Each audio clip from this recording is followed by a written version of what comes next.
Yo, what's going on, guys? So by the title of this video, you should know what I'm talking about.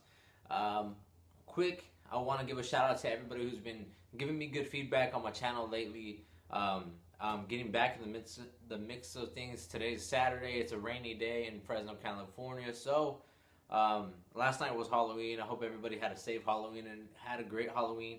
So my thing for today is clean the studio because I don't want to pan around in here because I have wires, lights, speakers, coffins, all over the place, all over the floor.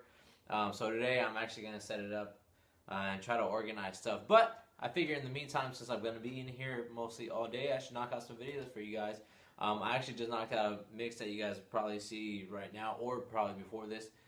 So yeah, now let's get right into the nitty gritty. Now in the DJ world, when it comes to, bad topics, people usually talk about, oh, how DJs this and DJs that as far as, the bad things. But people don't ever talk about, stuff that happens to everybody. Now, you guys know I was robbed, and I'm not saying that happens to everybody. That only happens to a few people. And it sucks, but there's other bad things that could always happen to DJs.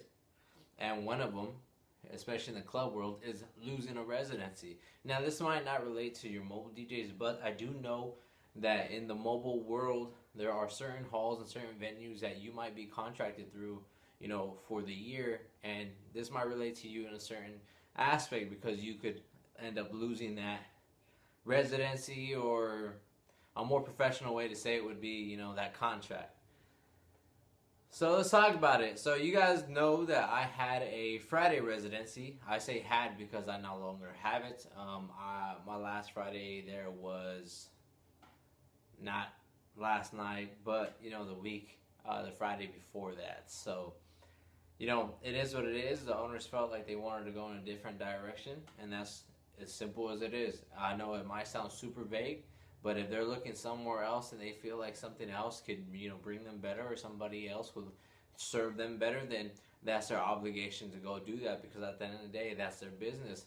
See, me, I'm my own business in a sense, and we all are our own business in a sense. So you got to come to this as a business mind. You really got to think business wise. You got to look and step into certain owners' shoes and look from their side. Losing residency sucks, and it probably has happened to the best of us and probably some of the top DJs in the world. Now, there's different ways you can lose a residency, though, and one big one that a lot of DJs like to shout out right away when they lose one and another DJ comes in is, he undercutted me, he undercutted me, he undercutted me. I'm not saying that all the time that is true. There are certain times, though, where, that is the case, but a lot of people like to say that because a lot of DJs or a lot of people in general don't like to realize or come to the fact that maybe they weren't doing the best that they could have been, or maybe they can't. You got to understand this. If the owner, your boss or whatever, thinks somebody is better than you, and somebody, is a better DJ and crowd pleaser than you, this and this and that, and wants to bring them in, that's their right to.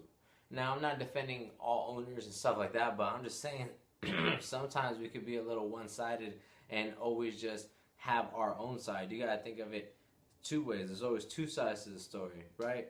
So a lot of people in general, you got to understand, you got to realize the fact you can't look at it as a bad thing and dwell on it and be mad. You got to look at it and be like, okay, how can I get better? How can I get better where, later on down the road, they might be like, oh, you know what? He's really involved, or she's really involved into a great DJ, this and this and that. We'd like to have them back. Not only that, if you start jumping on social media and blasting, the venue and whatnot, it, 9 times out of 10, it's not going to make the venue look that bad because it's just your story. Other people are going to look at it and be like, yo, dude, like, this dude's crying about it, It is what it is.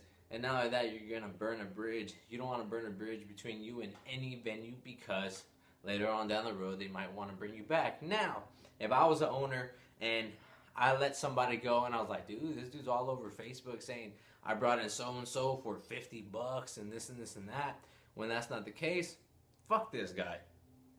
later on down the road, I might be like, yo, I'm looking for a DJ, but fuck him. He's gonna, I mean, he tarnished my name all over social media, and hey, you know, that doesn't tarnish your name legitly, but, you know what I'm saying, you don't want to work with somebody that might just turn around and throw your name in the garbage. And it's vice versa. You don't want to work with an owner that's going to throw your name in the garbage as well. So if you leave a venue and the owner starts talking bad about you to other DJs and you hear about it and you see it on social media, you're not gonna want to go back to them, right? So you gotta think of it like that. You don't want to burn any bridges. Now there are cases where you do get undercut and they bring in a $50 DJ and this and that.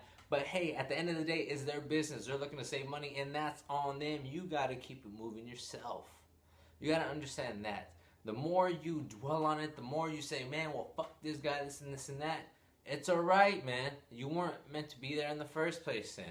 You're meant to be somewhere else. You gotta look at it like this. One door closes for another one to open, and as cheesy as that sounds, it's true. My whole setup was stolen. I had 2 Technique MK5s and a DJM 707 and some Dicers.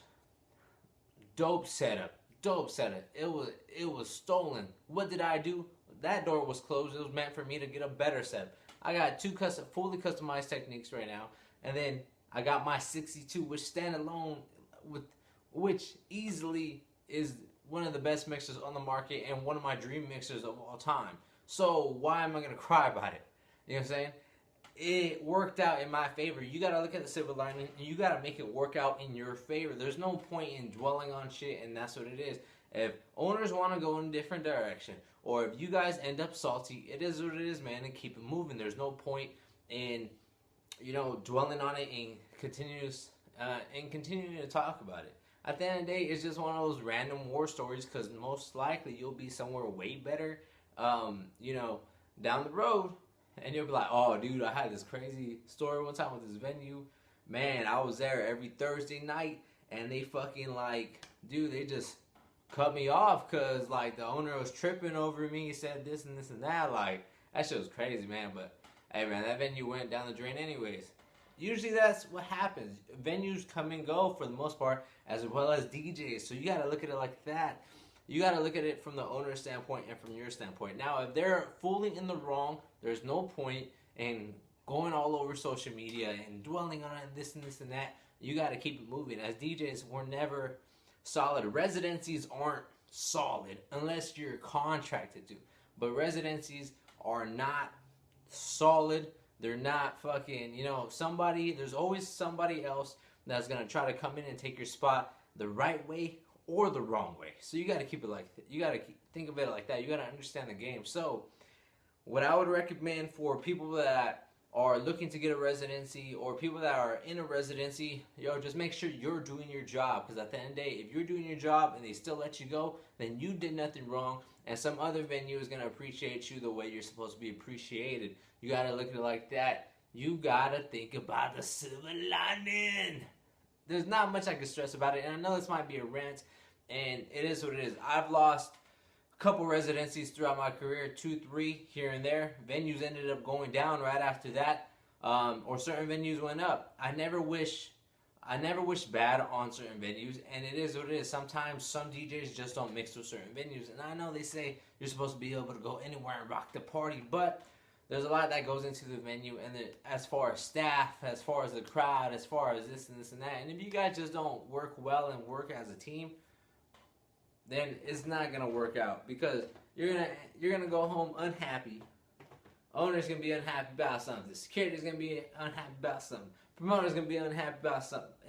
No, you guys gotta work together. So, see, the reason I wanted to make this video is not because I lost a residency really recently. I've actually had this on my mind for quite a while, and everybody always talks about, how do I get into a club? How do I this? How do I that? You know what I mean? Like, how do I get this? How do I get in there? How do I get here?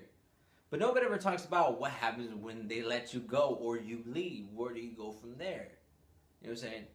Or how do I stay there? How do I keep this place? Nobody ever talks about that. You keep it by doing your job. You make people that come in there happy. You gotta think about it like that. A DJ's job is to entertain the customers. So that's what you do. You do that, you do it well, I don't see why you would be let go. Now, there's other random drama that goes behind the scenes, and it is what it is, and go somewhere, man, where you're gonna feel a lot better and be just happier in general. So, I hope you guys took something from this weird video slash rant slash, I don't know what it is, but I hope you guys found this somewhat informative, and I'll see you guys on the next one. Peace. Andy Mac, motherfucker.